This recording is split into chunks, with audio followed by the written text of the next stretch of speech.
Hey Jayhawks, welcome back. Excited for another alumni interview. Today I'm joined by Cody Kennedy, 2008 grad at the University of Kansas.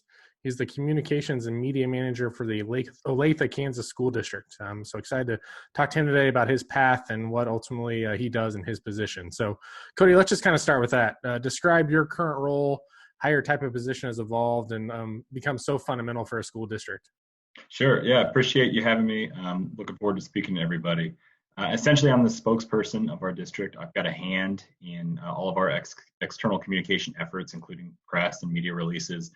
I aid in our crisis communication, which is a district of 30,000 students and 4,500 staff members. You can assume that that does take up a good portion of time. I'm in charge of all of our social media content, our design, the look. I also do the back end analytics on things to see how successful that we really were on certain posts or weeks or months, what have you. I co-write our quarterly news magazine that goes out to all of the addresses in our attendance area. I put together our historical resources and our marketing materials, such as our annual report that goes out every single year, whether it be helping to write video scripts or creating messaging for upcoming events or sketching out content for the coming weeks and days. It's a pretty busy role. Each day is honestly very unique. You never know what you're going to get into during the day. And I can't tell you how many times that we've, especially now here in the past few months, we've had to do a complete pause just like everybody else. You've had your things scheduled and then you have to hit the brakes and you just hit delete and you kind of go from there. There's been days where you've had to essentially just cancel all of your meetings and work on one thing, whether it's a crisis or whether it's a change in district policy, that kind of thing.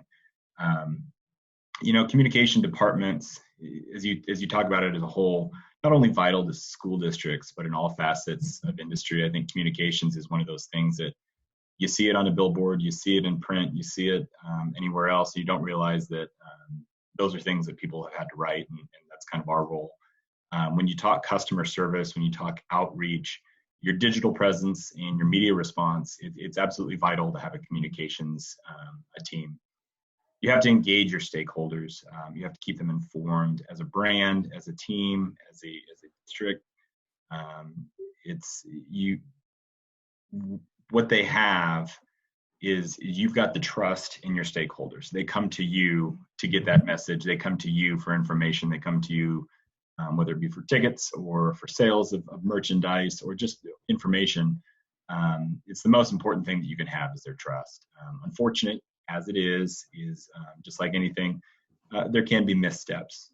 Sure. And one small misstep, you lose that trust. We always talk about it being almost like a bucket, right? It takes a while to fill up a bucket with water, and it takes drop by drop. One misstep and it's almost like drilling a hole in that bucket, and the water pours out faster than what it came in, and it's up to you to patch that bucket and refill it up drop by drop. So it's communication is a vital role to anywhere. I'm looking at you right now and you've got the Jayhawk, my favorite Jayhawk logo behind you. But back when I was in school at 2008, they had just ditched the circus font, Right. VU Athletics, and they with a new font, they updated the word mark and everything like that. And that's every bit of the communication role. You look at some of the sports teams that are out there right now.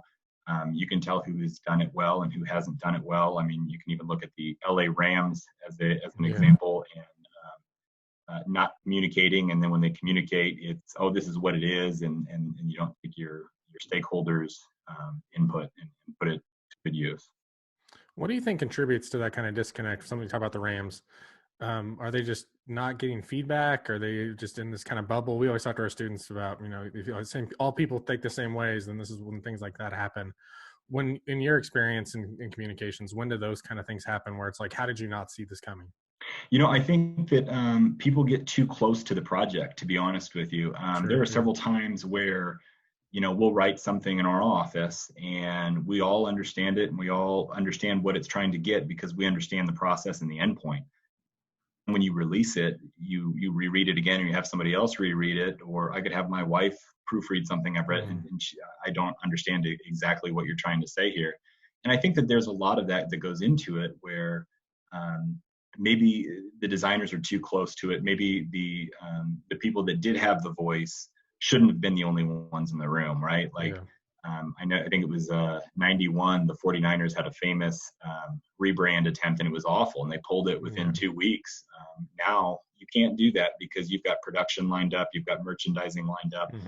And I think that if you don't have enough people in the room to really gauge it, I think you could be looking for trouble. And I think that you really need to have focus groups of your stakeholders and the people that are actually footing the bill, and that they have the trust in you. You need to make sure that that's going to go. I mean, you talk about the Rams. I mean, the jersey sales, the T-shirt sales, everything like that. You got to assume that if they don't like it, they're not going to buy the new logo, and they're going to buy the throwback gear. So, I mean, it can hurt if you don't take the proper steps to ensure that you've got a successful launch or a successful communication team. Yeah, so let's kind of stay in this at sports angle. In what ways is your job similar to working in sport communications, and maybe what ways is it different? Sure. No, I think it's a lot more similar than what you'd initially believe. When we kind of talked about me having speak at the Dr. Frederick Yeah. conference, I think a lot of people would have been surprised to see how similar it is. I mean, we've got social media, we've got a digital presence, we've got media relations, we've got interview requests all the time. You think about a brand or an athletic team, everybody's got a communications team. Digital branding, you see the hype videos before games, you see the press releases. I don't know how many individuals are on the communications team at the athletic level for the entire university, but each team is its own sub brand. So you've got people that work on men's basketball specifically, football, those are the big revenue sports, and then you've got your Olympic sports too, where they've got whether it be interns, whether it be paid employees, they're all working together to make access happen with the players and the coaches. Regardless of what avenue you're in, we're all sharing a story. We're all inviting, in our case, we're inviting our families in behind the curtain. We're inviting our stakeholders. It's also taxpayers. There are people that live in Olathe here that obviously don't have kids in our district either yet, or they've already graduated, or they don't have kids, but they're taxpayers, and so their taxes are directly related to the district. But in the case of athletics, you're looking at fans. They're looking for news. They're looking for content, and we're coordinating that access. You look at what the Chiefs did this year at the Super Bowl. They had their weekly series that was fantastic. Mm-hmm. Fans are dying for that kind of content. Yep. NFL films, they thrive on that kind of content. You look at a school district, and the lens is just focused a little bit differently, right? I can point to several different videos or posts that we've done where people really love to see what's going on in our buildings. People love to see the happy, smiling faces of kids, and they love to see, the successes that they have and projects that they're working on. I think anybody, as you get to that age when you decide that you want to start having kids, you can't get enough of what your kid is learning. And when you see that light bulb turned on, it's a really special moment. And the relationships that teachers and students have is similar to that of a coach and a player. I mean, I think anybody sitting here watching this today can look back fondly to a teacher or two that really helped guide them in a specific direction, similar to that of a coach, whether that's a relationship you didn't have before or that you didn't know you needed until you were being coached or taught. We get to tell those stories, and I think that's how it's most similar. It's all about the story, and if you have an engaging story, if you've got information that goes along with that story, people are there for it. So you talked about the digital content. Obviously, social media is now how many people get their content, whether it's snow days or anything else that may come from the district. How much of your world is social media now, and what ways does that make your job easier, and what ways may make it harder? It's more than I ever thought it was going to be part of my day. It's the first thing I check in the morning, and it's the last thing I check before I go to bed. Social media has made everything exponentially harder and easier in one fell swoop. The ability to spread information, accurate information very quickly, directly from the source is probably the biggest thing. News coverage has evolved. Before social media, you would have to spend quite a bit of time pitching to your local media partners and say, hey, we've got this going on, we've got this going on. You turn on any news outlet now and people's tweets or Instagram posts are news somehow. So that's been kind of eye-opening there. Social media needs to be monitored 24/7. In our case, you want to make sure that everybody is being safe. Everybody is not making a threat towards a school or just being a fantastic digital citizen is our hope. It makes your job harder. It extends past the traditional 8 to 5 role. When I started my internship in the spring of 2008, I worked with an organization called Premier Sports Management with Gary Heisey and Eric Miner. And right about that time, Facebook was pretty much the only thing, and it had just opened up to individuals outside of university. So you had to previously have a .edu email address in order to sign up for it. Companies were just starting to create pages, and they didn't know why or how. I was asked what I knew about Facebook and if I could help in that space. And that's really how I got my avenue in learning social media as a marketing tool and as an informational tool, and just how you can use it for a business. It's really hard when you think you've got an incredible post and there's no way that somebody can take it negatively, and then the discussion turns on a dime. I think about the people that run the KU football Facebook and Twitter pages, right? Like, they've got some awesome design. They've got some awesome content. And it's their job to inform everybody, right? So like at the end of the first quarter, they'll tell you what the score is, or at halftime, they'll tell you what the score is. And you look at those comments, and sometimes they can be brutal. And I understand that, sometimes the team isn't that good, but I think it's interesting to know that it's not a robot. I mean, there are people on the other side of the screen at all times. And I think that once you realize that, I think social media has become a unique soundboard for teeing off. What was your kind of couple days like on social media when this whole situation with schools being canceled and it was so fluid and you're having to react? Maybe just kind of walk us through what people across the country, especially you, were going through trying to communicate all these changes that may be different 6 hours later. Yeah. So it was Thursday, March 12th. Obviously, we were aware of COVID and kind of the spread over in Europe and in Asia. We had started to see some cases really start to pop up on the East Coast and on the West Coast, and we knew it was just a matter of time. First case in Johnson County specifically was March 7th. On March 12th, we were called to get into the Johnson County Emergency Operations Center. All of the county superintendents, there's 6 school districts in Johnson County, and they were all there for a call with the state and with the county health departments. And it was just an informational meeting that, hey, this is coming, this is what we've seen, this is how it's going to happen. And they laid out a lot of the data. And as communicators, we knew that we had to get to work pretty quickly. How it works in a school district is, we can call off school days, but it's essentially like a snow day, right? But you needed an organization to call it off without having to essentially go into overtime and go into the summer. So we called off the Friday, March 13th, and we had spring break the next week. We were going to clean buildings. Each day we received so many informational updates, the amount of data that was sent back and forth. But like you had said, it was literally day by day. You heard, okay, they're gonna call it off until April 6th. Okay, great. Now it's gonna be mid-April. Okay, great. Now the word was it was gonna be called off the rest of the year, and then they were gonna have the stay-at-home order for the county.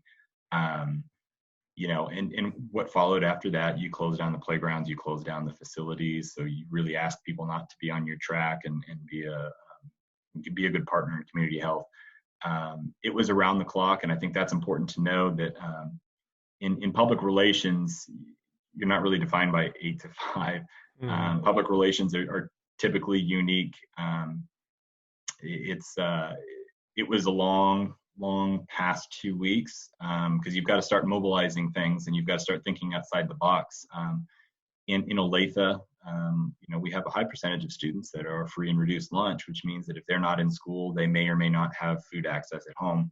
Right. So within a really short amount of time, you have to figure out the logistics of making sure that those students are receiving meals. And that was the first thing we did. The next thing we did was to put in place the continuous learning plan, which provided online learning. It is in no way a substitute for your class, your in-person face-to-face classes, but it keeps the lights on, especially for our young learners and for any of our high school students that really needed to bump their grades up. It was just a lot of meetings. It was a lot of people burning the candle at both ends, because about that time daycare started to close as well. So you've got kids sitting on your lap in the middle of Zoom calls, a lot of sleepless nights, and you wake up, when you finally do get to sleep about 30 minutes later, and you think you have this golden idea. You're like, oh my gosh, I can't believe we forgot this piece or we forgot that piece. But it's been a phenomenal time to, as far as a case study in how important communication is. I mean, I can't imagine if you didn't have a communication department or if you didn't have a digital presence, somebody's writing those emails that are going out to the students. Somebody's writing those, the plans and everything like that. There's just a lot that goes on behind the scenes that is truly, it's remarkable, and it makes me proud to say that I work for Olathe. Let's shift gears a little bit. What's one influential thing you've read or listened to lately you think would be useful for our students? The only thing I've read here as of late is communication drafts and data. So, but there's one quote from Winston Churchill that I've always lived by. Essentially, success is not final and failure is not fatal. So, never be afraid to fail, never be afraid to go out on a limb, but understand that once you achieve that success, that's not the end result either. You gotta keep going, and essentially don't get too high with the highs and don't get too lows with the lows. So yeah, that's a good one. All right, let's end with 5 rapid fire questions here. All right, first one: show that your kids watch that you're kind of into. Octonauts. Octonauts, okay. Yeah, it's on Netflix. We haven't really done the Octonauts thing. Yeah, no, it's a lot better than my oldest likes Goldie and Bear right now. Yeah, I'm not into that one, but Octonauts I can get down on. That's awesome. Yeah, nice. I'll check it out. Funniest typo or mistake you've made on a school tweet or account? I'll tell you, the one that I'm most afraid of is misspelling public. Yeah. The day that happens, I think I've got to just hang it up and retire. That's true. Yeah, I one time had a tweet that had, from our department account, that had a misspelling, and I think I just completely left out a word. And before I could get to it, our provost had retweeted it, so it had like all these engagements. I was like, I gotta leave it now. Right. Yeah. I can't tell you how many times I'm like, I don't know what I was trying to say, but people have retweeted it and it's already gone. And it's like, well, okay, they figured it out, I guess. I don't. Okay. Yeah. What's the most memorable sporting event you've ever attended? The Royals wild card game against the Oakland Athletics. Yeah. First non-family workplace you want to go after social distancing ends? You will have to pry me out of a seat in a Mexican restaurant. Yeah, I'd really like to just go out for a nice meal. Right. Last one. What's the biggest way that school district communications is going to look different in 10 years? Oh, that's a good question.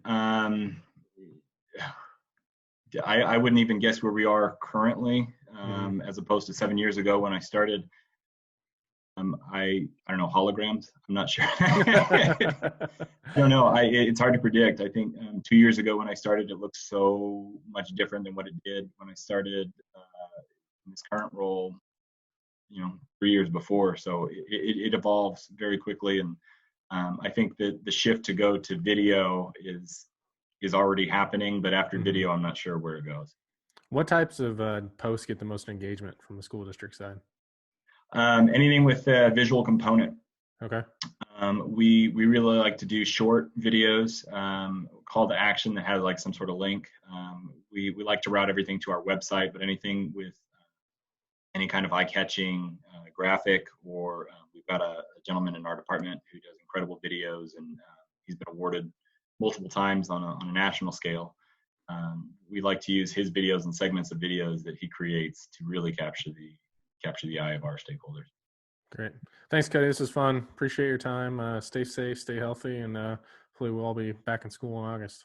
That sounds great. Stay well. Take care. Thank you.